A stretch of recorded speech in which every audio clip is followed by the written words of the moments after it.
I have cancer, and my mother-in-law threw away my chemotherapy drugs and promoted herbal remedies, but my health deteriorated because of it. I, a 31-year-old man named David, am currently dealing with numerous issues, with Diana being the most problematic. This is compounded by the fact that I am battling cancer for the second time in my life. My first diagnosis came when I was 15. I fought bravely and managed to overcome it. Life was calm and peaceful until recently when a routine health check for my job turned my world upside down. At 31, I found myself facing cancer again. This time it was rectal cancer, entirely unrelated to my previous illness. Though it is only at stage 2, my oncologist Dr. Anderson warned me of its aggressive nature, emphasizing the need for swift action to prevent it from escalating to stage 3 or beyond. The news was a crushing blow, as it felt like a relentless force was determined to see me defeated. Anyone who has faced cancer or known someone who has understands the immense physical and emotional toll it takes. After undergoing surgery, I was set to begin chemotherapy. The doctors prescribed oral chemo, which I could take at home, requiring hospital visits only for periodic blood tests and scans. This arrangement was a relief, as daily hospital visits would have been too taxing. I am currently on sick leave from work, and the treatment has left me significantly weakened and noticeably thinner. Before this, my wife Emily and I shared household chores equally. Nowadays, my energy levels are all over the place, with some days being better than others. However, immediately after each chemo session, even the simplest tasks become overwhelming. Despite my efforts to contribute, Emily has been incredibly understanding, reassuring me that my sole focus should be on my recovery. One afternoon, Diana visited, fully aware of my diagnosis. I was lounging on the couch trying to rest while Emily was doing household tasks. Diana approached me with a distasteful look, exclaiming, "Look at you lounging around as if you are on vacation. Are not you ashamed? A grown man lying down in the middle of the day while your poor wife works like a slave." I explained to her how I just had chemo and was not fit to do any work. She scoffed at me and said, "You cannot cure yourself with those toxic chemicals. Only natural products work." Later, Diana cornered Emily in the kitchen. Though I did not intend to eavesdrop, I could not help but overhear their conversation. Diana ranted, "You should not let him take that poison. It is killing him. If it was not toxic, he would not feel so awful. Doctors today are clueless. You need to try herbal treatments instead." Emily, recognizing Diana's ignorance, quickly shut her down, warning her to stay out of matters she did not understand. The following day, it was time for my scheduled chemo dose. I prefer taking it in the morning to feel better by evening and sleep more comfortably. However, when I opened the bathroom cabinet, my chemo bottles were missing. Surprised, I asked Emily if she had moved them, but she had not. We searched everywhere, but it was clear they had not just fallen out. We had no children or pets, so there was no reason to hide them. Then Emily recalled that Diana had used the bathroom before leaving the previous day. Given her rant about chemo's toxicity, it dawned on us that Diana might have taken the bottles. Emily was enraged. She stormed out, heading straight to Diana's house. When she returned about half an hour later, she was still fuming. Diana had indeed taken my chemo and admitted to throwing it out, believing she was doing me a favor. Diana argued, "Can you not see he is dying? It is not the cancer, it is those pills. I saved him. You should be thanking me." Due to Diana's interference, I missed a crucial dose of chemo, which is extremely detrimental. I had to see my oncologist immediately. When I explained the situation, he was incredulous. He asked what happened to the chemo he gave me, and I had to tell him the reality of the situation. He looked at me as if I had told him the most absurd story. Nonetheless, he prescribed new bottles and a revised schedule for my treatment. Now we store my medication in a locked cabinet. My wife has vowed that Diana will never set foot in our home again. As I continue my treatment, I am determined to stay focused. Each day brings new challenges, but the turmoil caused by Diana's interference is something we could have never anticipated. The physical toll of chemotherapy is immense, but dealing with Diana's meddling adds a layer of stress that is almost unbearable. A few days after the incident, Diana showed up unannounced at our doorstep. She was clutching a bag filled with various herbs and teas, insisting they were the cure I needed. My wife, seeing red, refused to let her in. Diana stood outside, shouting about how we were ungrateful and that I was going to die if I continued the toxic treatment. The commotion drew the attention of our neighbors, adding to the embarrassment and stress. We decided it was time to take action. My wife and I sat down and wrote a formal letter warning Diana to stay away from our home and to stop interfering with my treatment. We hoped this would be enough to deter her, but we underestimated her determination. The next week, while my wife was out running errands, Diana somehow managed to sneak into the house. I was in the bedroom, too weak to get up, when I heard the sound of cupboards opening and closing. By the time I made it to the kitchen, she had already rifled through our medicine cabinet. She had taken all the new chemo bottles and was about to leave when I confronted her. She yelled at me, insisting I was killing myself and that she was saving my life. In my weakened state, I could barely argue. She stormed out, taking the medication with her. When my wife returned, she found me distraught and the house in disarray. This was the final straw. We called the police and filed a report. They took our statement and assured us they would handle it. Diana's actions had crossed the line into criminal behavior, and we were determined to protect my health and our sanity. The police visited Diana's house, and she denied everything, claiming she was only trying to help. However, with our detailed account and previous warnings, they issued her a formal restraining order. Diana was furious, and the situation escalated further. She began a campaign against us within the family, painting herself as a concerned mother, only looking out for her son-in-law's best interests, while we were portrayed as ungrateful and stubborn. The stress from these family conflicts started to impact my health more severely. My oncologist noticed the change and advised that I minimize any stressors in my life. My wife decided to cut all communication with her mother, a heartbreaking but necessary decision to ensure my health and safety. This decision was not easy and took a toll on her emotionally. She loved her mother despite everything and hoped that someday there could be reconciliation, but not at the cost of my well-being. Diana was relentless. She began contacting my workplace, spreading lies about my health and claiming that I was a danger to myself and others. She insisted that my mental state was compromised due to the chemotherapy and that I needed to be fired for my own good. This interference jeopardized my sick leave benefits, causing additional stress and financial strain on us. We sought legal advice and were told to gather all evidence of her harassment and to pursue legal action against her. This legal battle for defamation and harassment was draining both emotionally and financially. Each day brought new challenges, and while the legal process moved forward, Diana's antics did not cease. She started sending letters and packages filled with alternative medicines and pamphlets on natural healing to our home. We had to screen our mail and change our phone numbers to prevent her from reaching us. Despite the restraining order, she found ways to bypass legal restrictions, further demonstrating her obsession with controlling my treatment. The emotional toll was immense. We decided to temporarily move to a different location, staying with a trusted friend while we sorted things out. This move, though disruptive, provided a much-needed respite from Diana's relentless harassment. In the safety of our friend's home, we could focus on my treatment without the constant fear of Diana's interference. While staying with our friend, we had time to reflect on our situation. We realized that our primary focus had to be my health and well-being, and that meant taking drastic measures to cut Diana out of our lives completely.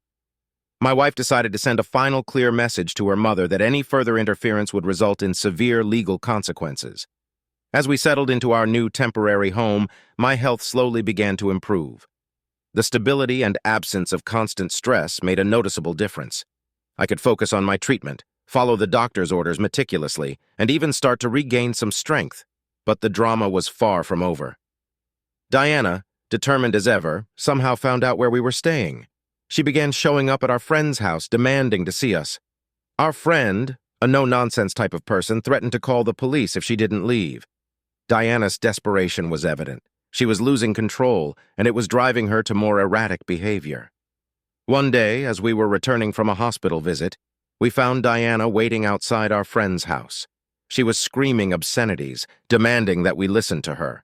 It was the final straw. Our friend called the police, and this time they took her away for violating the restraining order. We pressed charges, hoping this would be enough to finally end her harassment. The court proceedings were long and grueling. Diana played the victim, insisting she was only trying to help, but the evidence against her was overwhelming. The court ruled in our favor, extending the restraining order and mandating that she undergo psychological evaluation and counseling. It was a small victory in a long, tiring battle. With Diana legally bound to stay away, we finally began to rebuild our lives. We were finally at peace, and my health continued to improve. My wife and I grew closer, our bond strengthened by the trials we had faced together. We resumed our routines, cautiously optimistic about the future. Despite the chaos Diana had caused, we found moments of joy and hope. My health gradually improved, and we started to plan for a future free from her interference. We reconnected with supportive family members and friends who had distanced themselves due to the drama. Their understanding and support provided a much-needed sense of normalcy.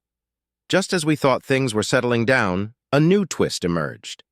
Diana managed to recruit some extended family members to her cause. They started calling and visiting us, trying to convince us to reconcile with her. Their arguments were filled with guilt-tripping and emotional manipulation, claiming that Diana's actions were out of love and concern. One cousin in particular was relentless. He showed up at our doorstep, insisting that we were tearing the family apart and that we needed to forgive Diana. His aggressive stance was unsettling and added another layer of stress to our already strained lives. Overwhelming, and his presence brought back all the stress we had been trying to escape. My wife, fed up with the constant barrage, finally told him off, explaining the extent of Diana's interference and the harm it had caused. But the family pressure did not stop there. Diana's siblings began to take her side, accusing us of being ungrateful and disrespectful.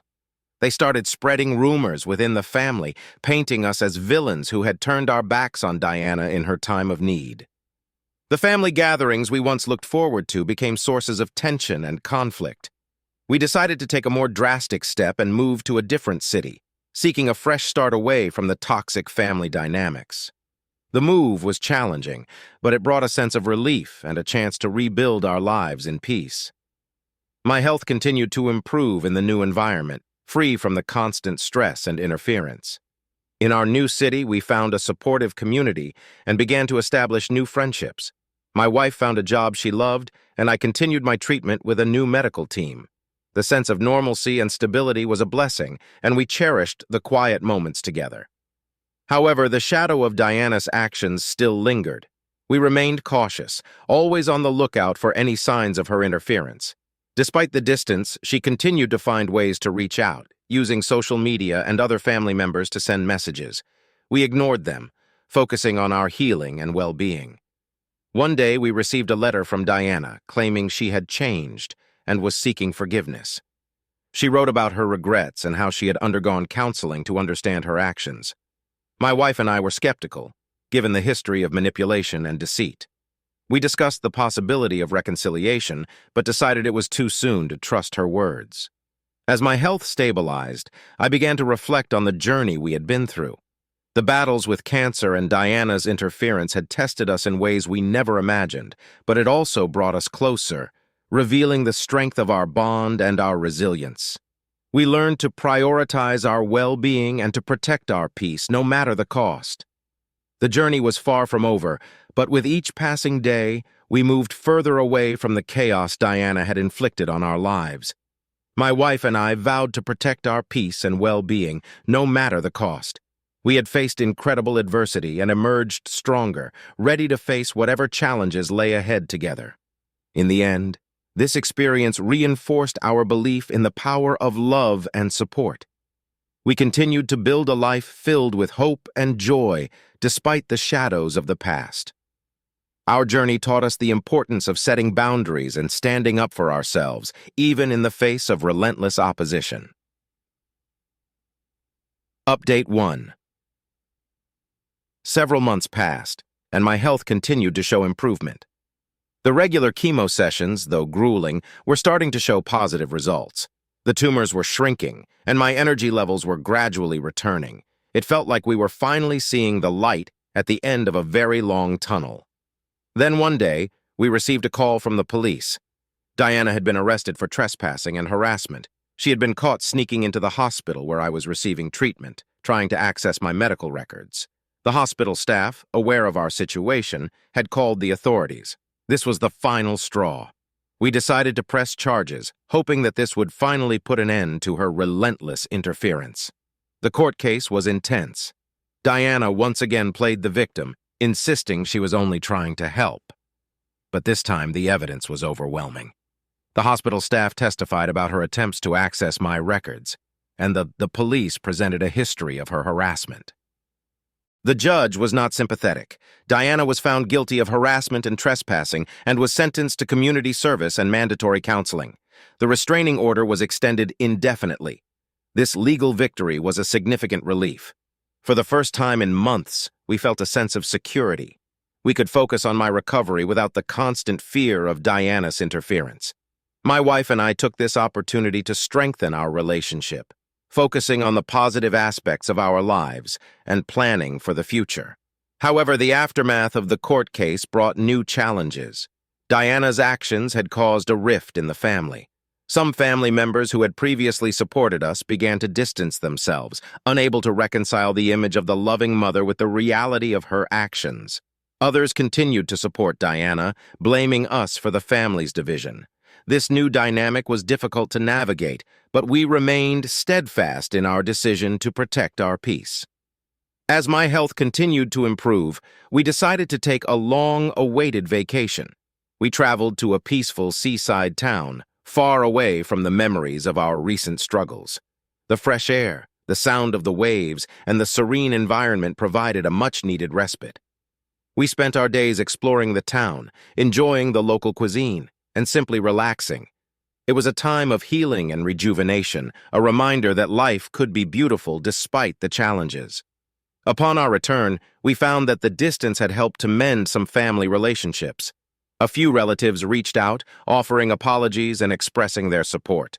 These gestures, though small, were meaningful. We appreciated the efforts to rebuild trust and mend the broken bonds. However, we remained cautious. Diana's previous actions had taught us to be vigilant. We maintained the restraining order and continued to screen our mail and calls. Trust, once broken, is difficult to rebuild, and we were determined to protect our newfound peace. As the months turned into a year, my health continued to improve. The cancer was in remission, and I was gradually returning to a semblance of normalcy. My wife and I celebrated this victory with a quiet dinner, reflecting on the journey we had been through. The trials and tribulations had tested us in ways we never imagined, but they had also brought us closer, strengthening our bond and our resolve. Update 2. Just when we thought we had left the worst behind, a new and unexpected challenge emerged. One evening, we received an urgent call from my wife's aunt, who informed us that Diana had suffered a serious health issue and was in the hospital. Despite everything she had done, my wife felt a bit of concern and guilt. Torn between her duty as a daughter and her need to protect our peace, she decided to visit her mother in the hospital. The visit was tense and emotional. Diana, frail and vulnerable, seemed to have softened. She apologized tearfully for her actions, claiming that her fear and misunderstanding had driven her to such extremes. My wife, always compassionate, felt conflicted. Could her mother's remorse be genuine, or was it another ploy to regain control? We decided to proceed cautiously. My wife maintained limited contact with Diana, visiting her occasionally and ensuring she was receiving proper care. However, we made it clear that any further interference in our lives would not be tolerated. Diana seemed to accept these terms, and for a while there was a fragile peace. But as Diana's health improved, so did her old habits. She began to subtly criticize things about me again, albeit in a more subdued manner. My wife and I had to constantly remind her of the boundaries we had set. The stress began to take its toll once more. We realized that the cycle of manipulation was starting again. To find a permanent solution, we sought the help of a family therapist. The therapist worked with us to establish firmer boundaries and provided strategies for dealing with Diana's behavior.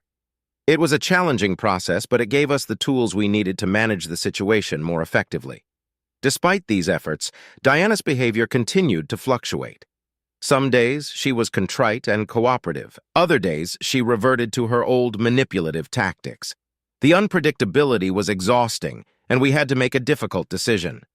For the sake of my health and our well-being, we chose to cut off contact with Diana completely. The decision was not easy, and it came with a heavy emotional burden. My wife mourned the loss of her relationship with her mother, but she knew it was necessary to protect our peace. We focused on healing and moving forward, building a life free from the chaos that had plagued us for so long. As time passed, the wounds began to heal.